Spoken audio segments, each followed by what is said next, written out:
Hello there, Leo sign. Welcome to your monthly reading. So this reading is for the month of March. Leo, Sun, Moon, Rising, Venus. Leo, hindi lahat ng Leo maka-resonate sa reading na to. So takes what resonates and leave the rest. Cross watchers, pwedeng kayo to at hindi sila Leo sign. Leo, if hindi kayo naka-resonate sa reading na to, please to check your other placements, your Sun, your Moon, your Rising, your Venus sign. Dahil pwedeng doon kayo maka-resonate at hindi dito, Leo. So, Leo, if hindi kayo naka-resonate at all, then this reading is not for you. So, Leo, love reading for the month of March. Leo, love reading for the month of March. Leo, love reading for the month of March. Leo.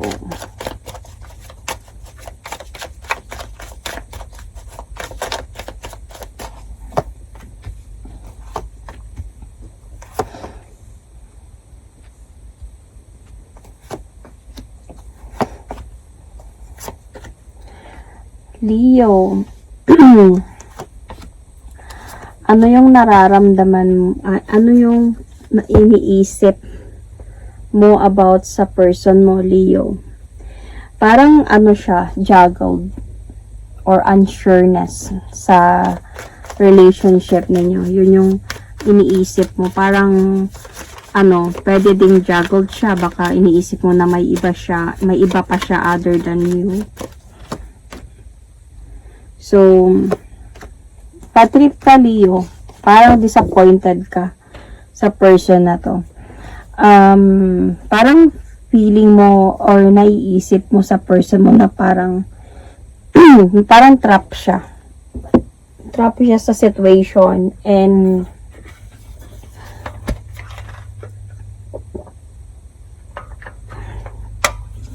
parang iniisip mo dito na may iba siyang ino-offera na new beginning other than you. So, sometimes iniisip mo past niya or any new person. So, wala ka pang idea siguro dito, Leo. So, ano naman yung iniisip about sa'yo ng partner mo or ng person mo na hindi ka masaya? Parang nakikita niya sa'yo or naiisip niya na parang hindi ka masaya sa relationship ninyo. So, parang ano, bad trip ka. Parang hindi mo na-appreciate yung relasyon ninyo. Yun yung naiisip niya about sa'yo. And parang may something na may tinatago ka ba? Or iniisip niya ba na may nalalaman ka about sa kanya? So, iniisip niya din siguro yun about sa'yo. Parang hindi ka na masaya. Parang feeling niya, ginajudge mo siya sa utak mo, something ganyan. So, yun yung iniisip niya about sa'yo. Parang disappointed ka. Hindi mo na-appreciate yung relasyon. You are not happy. So, ano naman yung nararamdaman mo sa relasyon na meron kayo?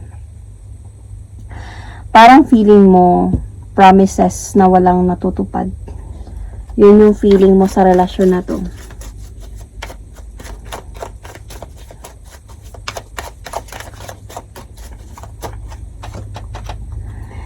Parang feeling mo very challenging itong relationship na to. Nag-uusap naman kayo, pero parang as a point na meron kang feeling you wanted to make some decision. Para kasi nakikita mo, yung person mo is somehow very easy-go-lucky kind of person. Issue-washin, parang feeling mo masyado siyang busy sa outside world niya kaysa sa relationship ninyo. So, parang as a point na madami siyang sinasabi sa yung mga pangako pero wala naman siyang ginagawa. Wala siya sa gawa. And ito yung nararamdaman mo sa relasyon na meron kayong dalawa. Do kahit pa siguro nagtatry ka talaga na maglakas loob pa rin sa relasyon na to, na intindihin to, pero parang bad trip ka na dito, Leo. So, ano naman yung nararamdaman ng person mo sa relationship na meron kayo? parang feeling niya, parang masyado kang strict sa relasyon na to. Masyado kang nag-aabang ba? Masyado ka bang nakahadlang sa mga bagay-bagay or something?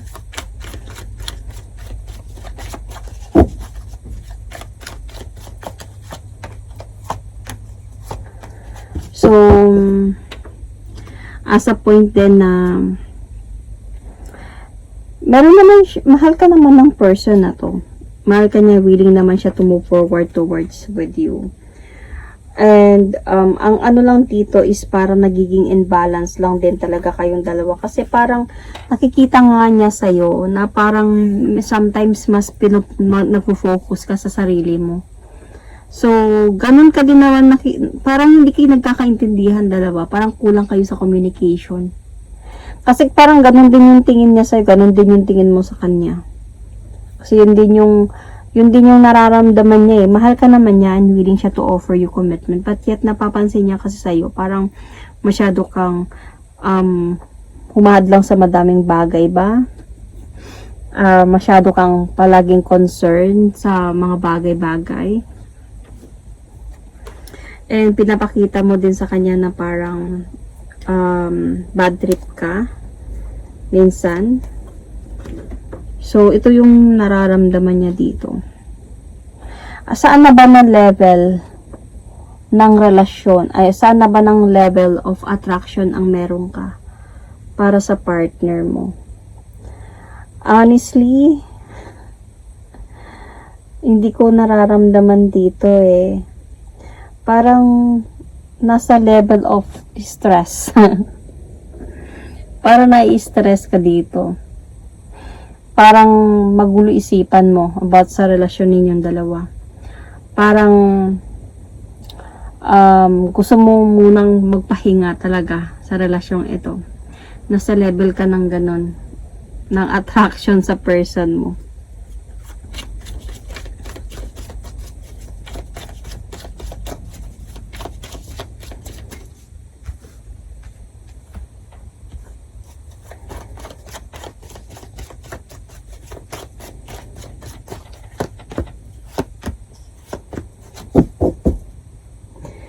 Parang gusto mo ng changes sa buhay mo. Sa totoo lang, Leo, you love this person. You want this person na siguro magkaroon kayo ng serious commitment together. Kaya lang si Leo, kasi pagpabadrip na si Leo sa relasyon, daan-daan na to sila mawawala ng gana eh. So, parang hindi ka pa din naman talaga nakapag-decide talaga dito. However, nasa point kasi na parang nakakaramdam ko lang na parang malabo na yung connection. Parang you wanted to heal, you wanted to be alone, you wanted to have some time alone, to get alone and have some enlightenment sa buhay ko. Parang ganon. Parang I wanted muna siguro talaga na mag-focus sa sarili ko or something like that. Minsan yun yung nararamdaman mo eh. Kasi feeling ko hindi mo na-appreciate itong relationship na to. So, nasa level ka na ng ganun to, parang mas gusto mo na lang talaga ng changes sa sarili mo or sa buhay mo nang hindi siya kasama. Pero feeling ko hindi mo naman siguro to pinapaano talaga halata sa kanya. Kasi siguro every time na magkasama kayo, I think you are trying to be nice pa rin sa kanya. You are trying to be nice, yun nga, naglalakas loob ka pa din na to fix some problem or something. Kaya nga ito nga yung nararamdaman para sa'yo ng person mo eh. Yung level of attraction na meron siya sa'yo. Sobra kanyang na-appreciate talaga sa life niya. Parang as a point na nagagandahan siya sa'yo, na believe siya sa'yo, parang feeling niya powerful person ka. Yun talaga yung nararamdaman niya. Yung nakikita niya sa'yo. You are someone na hindi ka basta-basta na gaguhin, lokohin, awayin. Dahil alam niya na you are someone na parang you are the empress. Anytime you can make a decision na hindi ka takot. ito yung nararamdaman niya para sa'yo. So, normal lang naman siguro talaga yun sa mga Leo eh. Because Leo likes really, hindi sila basta-basta eh, yung mga Leo, lalo na babae. Hindi nila gusto yung parang ginagago lang talaga sila. Mararamdaman nila yun talaga. And parang, hindi din sila yung parang weak na umiiyak na lang ganun. Umiiyak yung mga Leo, of course umiiyak yung mga Leo woman, pero di nila pinapa-obvious yun. Once they make decision as well, yun na din yun. And ayaw nila yung parang a man will rule the relationship. Ayaw nila yun because, you know, Leo is a king or queen. Diba? Gusto ng queen, syempre, siya yung susundin, siya yung papakinggan, siya yung, you know, everything like that. So, ayaw nila yung parang ginagawa siyang tanga.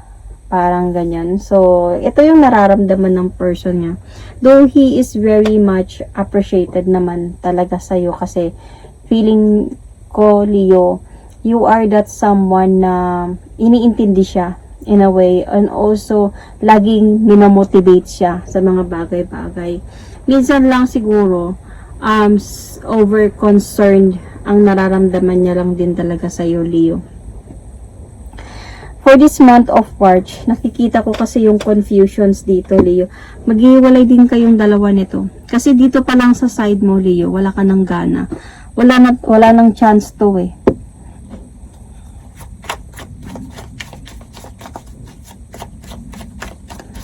Siguro dahil na din sa nararamdaman mo na meron talaga siyang someone else.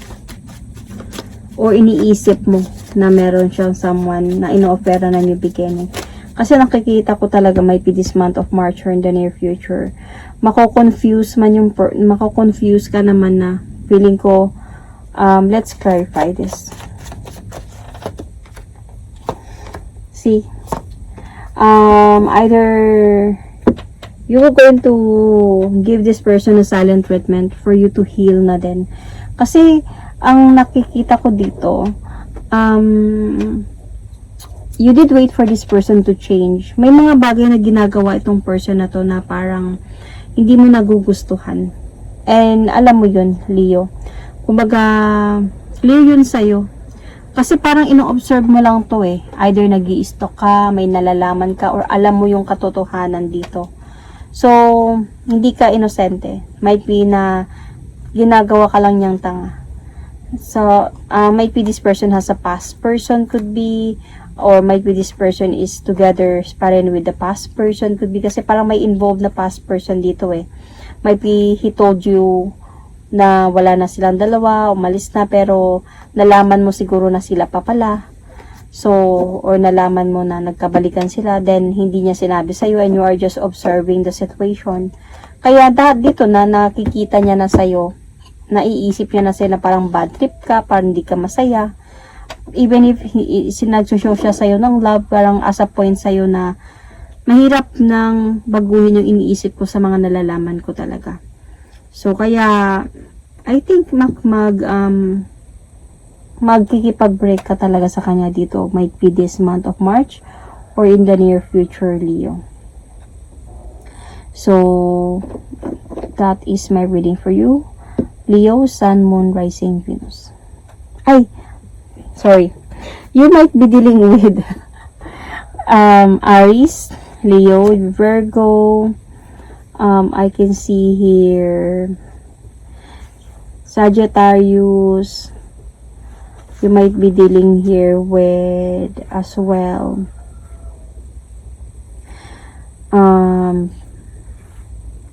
Taurus, Capricorn. Libra is also here. You might have Libra in your chart, or you might be dealing with the Libra sun. Check your placements, okay? Taurus is here. Pisces is here.